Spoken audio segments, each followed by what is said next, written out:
Hello, Gemini, Sun, Moon, Rising, and Venus signs. Kamusta kayo? Sana po nasa mabuti kayong kalagayan. Welcome back po sa Star Tarot. At kung bago kayo rito, welcome din po kayo. Please subscribe, like, share my videos, and leave me a comment po kung nakaresonate kayo. Thank you. So, yung first card ninyo would be your situation. Your next card is your challenge. Your third card is your advice. And your outcome is King of Swords. Gemini, Queen of Wands. Ayan. So, gaganahan kayo sa ngayon. You are going to be very excited about something. You are going to be passionate about something that you want to do. No, meron kayo ritong planong gawin at hindi ka magpapapigil. No? Gagawin mo ang lahat dito para mangyari kung ano man itong gusto mo. Nandiyan dyan yung determinasyon mo, nandiyan dyan yung plano mo, konkreto. Kaya parang ano ka ngayon, yung excitement mo, napakataas ng level nito. Talagang kung ano itong naiisip mo, no? Gagawin mong lahat. Hindi mo hahayaan dito na merong makasabotahe sa'yo. No? You're going to do anything and everything in your power to make this happen. Kaya, good luck sa'yo. But, yung challenge mo is the Three of Wands. Ayan. So, parang, yung drive mo, nandiyan dyan. Yung determinasyon mo, nandiyan dyan. Parang, kumbaga, hindi natin matatawaran, yung excitement mo dito. Pero parang, baka meron ditong mga konting hiccups, merong mga konting lubak dito na maaaring ma-experience kayo, pwedeng meron ditong mga konting misfortune na pwedeng maganap, kasi pwedeng hindi yan galing sa energy mo, but that could be caused by other people, kasi tulad nito, the Five of Swords, baka meron ditong baka meron kayong naging conflict with someone in the past. Baka nagkaroon dito kayo ng kagalit, nagkaroon kayo dito ng kaaway in the past. Baka yung taong ito is the one causing the delay. Baka sinasadya nito, kunyari, may mga papeles, di ba? Kayong inaasikaso. Baka yung taong ito, yung nagpo-proseso ng papeles mo. Kaya magagawa niyang i-delay ito. Diba? Kung gugustuhin niya. So, example lang yan. So, pwedeng gano'n ang sitwasyon. Or, pwede rin na internal conflict ito. Gemini. Baka, meron kayong mga nakikita sa paligid ninyo that is causing you to be confused. Diba? Baka merong mga pangyayari sa paligid mo na parang, teka lang. Diba? Parang, pinapagulo nito ang inyong sitwasyon. Pinapagulo ng mga nangyayaring ito sa paligid mo, yung yung napagdesisyonan mo na, 'di ba? Baka mayroon ditong something na kailangan mong huminto muna so that you can reconsider other things, 'di ba? Pwedeng may ganon. Kaya maaring maguguluhan din ang isip ninyo rito.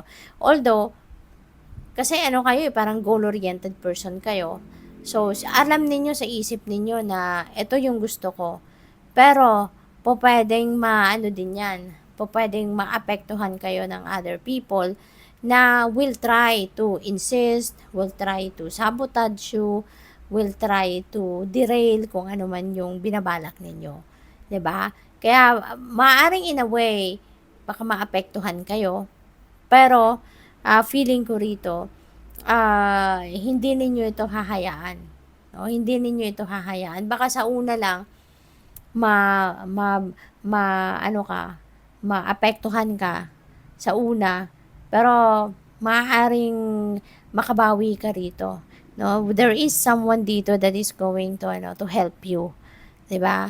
Maaaring sa una, baka, oo nga, baka mapaisip ka. 'Di ba? Yung gano'n. Pero maybe you're going to ask someone dito.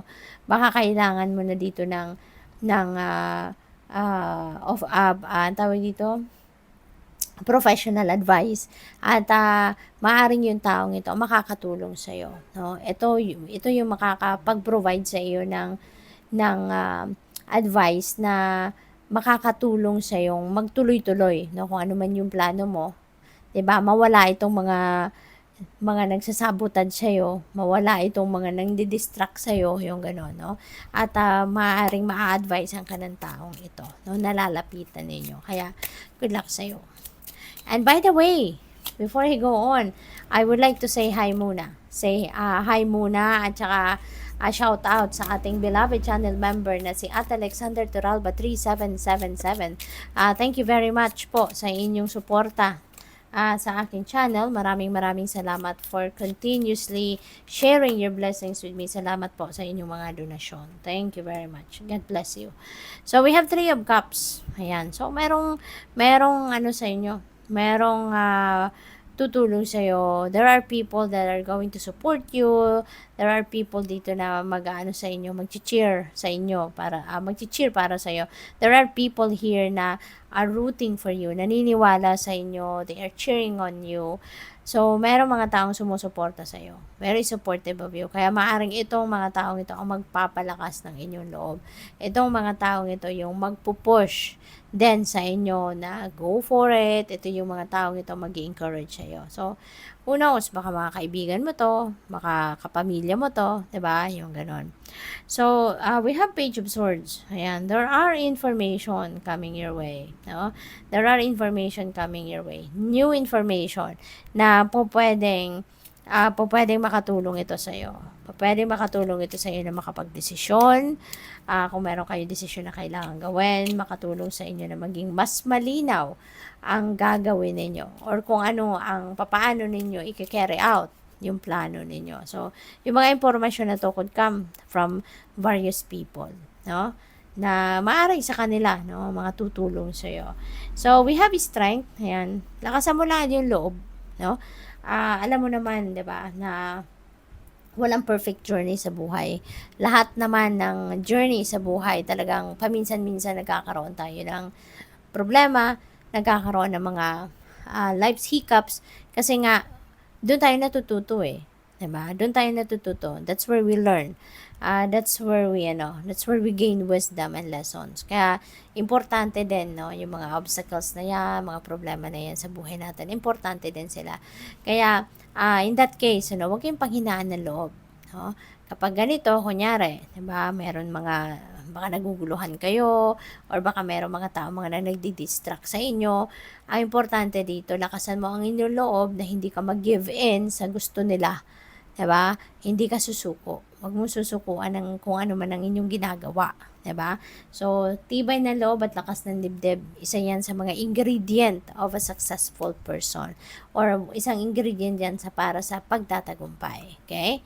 So, we have the world. Wow. So, you are really going to reap the rewards of your hard work. Sa tulong ng mga taong ito sa paligid ninyo, that are very supportive of you, that are going to be encouraging of you, ay magtatagumpay ka. There is worldly success dito na makakamit kayo. So, sadyang gano'n ang buhay, 'di ba? Kaya kapag may problema, nako, wag na wag ninyong susukuan. Wag na wag kayong mag-give up. Kasi may tagumpay na katapat ang paghihirap. No? Kahit anumang klaseng challenge, no, sa buhay, may tagumpay na katapat yan. Kaya kailangan lang natin na maging matatag, maging matibay, no, at keep going. Just keep going and never give up. At yun ang mangyayari sa inyo. You are going to succeed. No? Magtatagumpay ka sa kung ano man ang mga paghihirap na ito na maaaring iyong pagdaanan. So, what else? We have wisdom. Ayan. You're going to gain a lot of wisdom dito sa mga maaaring problemang ito na pwede ninyong mapagdaanan. Ang daming wisdom na iiwan ito sa'yo na magiging lakas mo. Then, magiging kapital mo yan para naman sa mas marami pang problema na maaaring pagdaanan ninyo in the future. No? Magiging sisiw na lang ano man ang dadating. No, in the future, sa buhay ninyo, magiging sisiw na lang yan para sa inyo. Kasi alam nyo na, gamay nyo na kung paano ninyo papatakbuhin ang buhay ninyo. No? So, what else? We have hope. Ayan, there's always hope. Diba? Kahit hindi natin nakikita yan, laging mayroong pag-asa. And maganda rito kasi kahit namomroblema kayo, dapat lang na lagi ninyong buhayin yung hope ninyo sa puso ninyo. Kasi when you are hoping for the best possible outcome, for sure good things will come. For sure dadating yung kung ano ang dapat mangyari, kung ano ang para sa'yo, kung ano ang mabuti, kung ano ang maganda. Yan at yan ang mangyayari. No? Yan ang dadating at yan ang makikita ninyo. Kahit anumang negative situation, no, sa buhay ninyo, when you're hoping for the best, one day magigising na lang kayo na wala na kayong problema. One day magigising na lang kayo na maiisip nyo na kung ano ang solusyon sa inyong problema. Or baka nandiyan na, gigising kayo sa solusyon sa inyong mga problema.